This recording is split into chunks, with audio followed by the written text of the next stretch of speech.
students. Today we are going to discuss the topic of class 8, chapter 7, that is condition necessary for combustion. So there are three conditions necessary for combustion, and these are the presence of a combustible material, oxygen and ignition temperature. And these three conditions are the necessary for combustion to take place, and they are also called the triangle of fire. Triangle of fire. So let us discuss these three conditions necessary for combustion of substance in detail. First of all, we will discuss the combustible substances. The first and the most important requirement is the presence of combustible substances. We know that a substance that catches or burn easily is called combustible substance. A fire cannot start without a combustible substance. For example, wood, cloth, LPG, petrol, these are the necessary for combustion to take place. So second condition is presence of air or oxygen. The second condition for the combustion to occur is the presence of oxygen. For complete combustion to take place, oxygen should be present in sufficient quantity. Combustion is a chemical change. We know that it is a chemical change or chemical reaction between a combustible substance and oxygen, and it produces heat.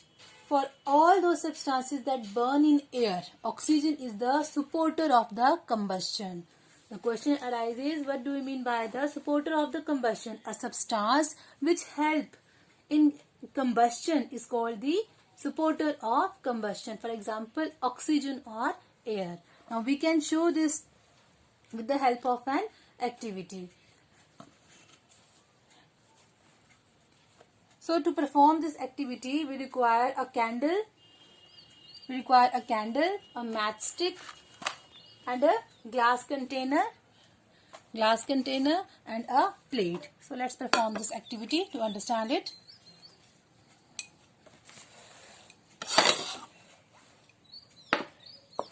First of all, light candle.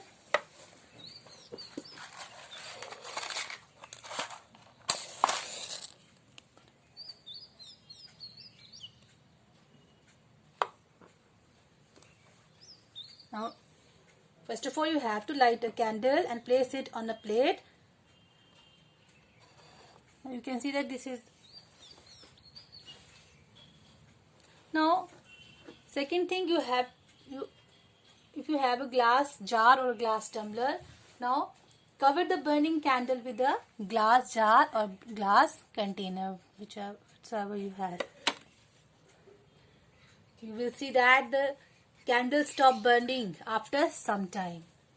In fact, the candle burns only as long as the oxygen of the air is present in the inverted glass container. The supply of fresh air to the candle burning is cut off by the inverted glass container. So we can conclude it that when all the air of the oxygen is used up in burning, the candle stop burning or it get extinguished.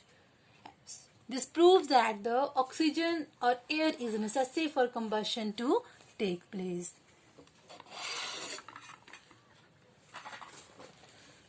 So we can say that fuel burn in the presence of oxygen. It gives us carbon dioxide and heat. And if there is a limited supply of oxygen, the combustion of fuel leads to the formation of carbon monoxide. Its formula is CO, carbon monoxide, which is a poisonous gas, and it is harmful if we inhaled.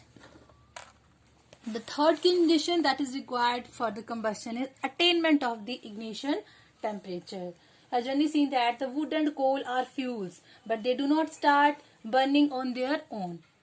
They must be heated with the flame of a candle or a Bunsen burner to a certain minimum temperature.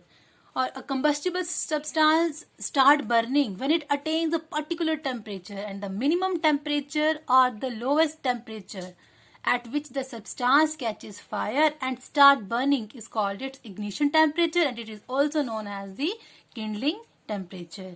Some substances which have very high ignition temperature do not catch fire easily, While some substances like sodium, phosphorus, these are the metals. They have very low ignition temperature and they catches fire when they are exposed to air. So in our next video we will perform an activity to show the ignition temperature is essential for the substance to burn and various example So there are home assignment for you. What are the three conditions necessary for burning of a substance? Define the terms ignition temperature, fuel and flame. Do all the substances catch fire at the same temperature? And give one disadvantage of burning fuel in limited supply of air.